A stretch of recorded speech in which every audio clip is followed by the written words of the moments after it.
Malika here from Malika Semper Astrology, and this second week of May has some strong activity. Our darling Pluto up in the heavens, he is going to start moving retrograde. Now, this isn't highly unusual. Pluto does go retrograde for about 5 to 6 months every year. Now, Pluto is going to go retrograde on May 6th at 8:38 a.m. Pacific. He stops at 5 degrees of Aquarius and then starts to move backwards. Look at your own chart too and see if you have any planets around 5 degrees of Aquarius. This is not like a Mercury retrograde where we have miscommunication, our alarm clock doesn't go off, email mishaps, technology goes wonky. Pluto is very much working on a soulful level and on the inner landscape. And so with Pluto retrograde, he works very much below the surface. He's in Aquarius. So this is going to be about systems that we're a part of, any sort of group or collectives that we're a part of, communities we're a part of, our social life and our friendship circles also come into view. All this external stuff, all that outside noise suddenly gets a little more quiet and goes inward when Pluto goes retrograde. It has a very psychological effect and a very soulful effect. It's not about the external anymore. Pluto governs our own inner power, transformation, deep healing, shadow work, all of those things. When he's in Aquarius, it is about the people that we are a part of and the collectives that we are stepping into. We're taking on a more introspective, quiet, reflective look at those pieces in our life when Pluto goes retrograde. He is going very deep inside and he is recalibrating, transforming our soul on a very psychological sort of level. So people do have these very soulful epiphanies during a Pluto retrograde. They recognize something that they didn't quite see before in the group or their social circle that they're a part of. So he's going to be retrograde for a while. I think he's staying until October. So May 2026 to October 2026, it's a more internal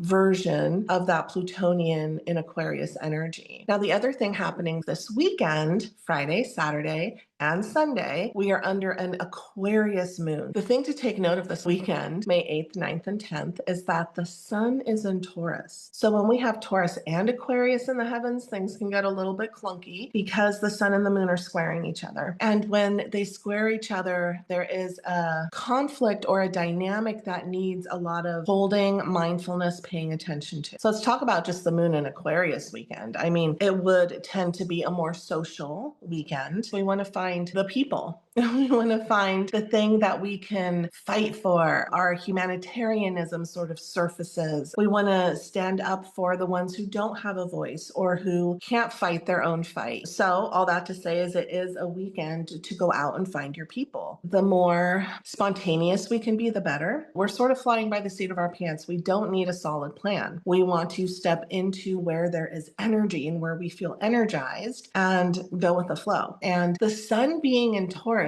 this is where things get a little bit funky. Taurus wants the plan. Taurus likes to know what to expect. Taurus wants to move slowly. And on the other hand, Aquarius is zippy, fast, gets bored with slowness, as light speeds ahead. We want to honor that sun in Taurus, right? The slowing, the grounding, the methodical, the plan. But we want to lean into this moon in Aquarius energy. So find your friends, be spontaneous, do something weird and unexpected when you do that. When you do the eccentric thing, when you do the thing that you wouldn't normally do with your people, you are going to be more in alignment and enjoy this weekend much more.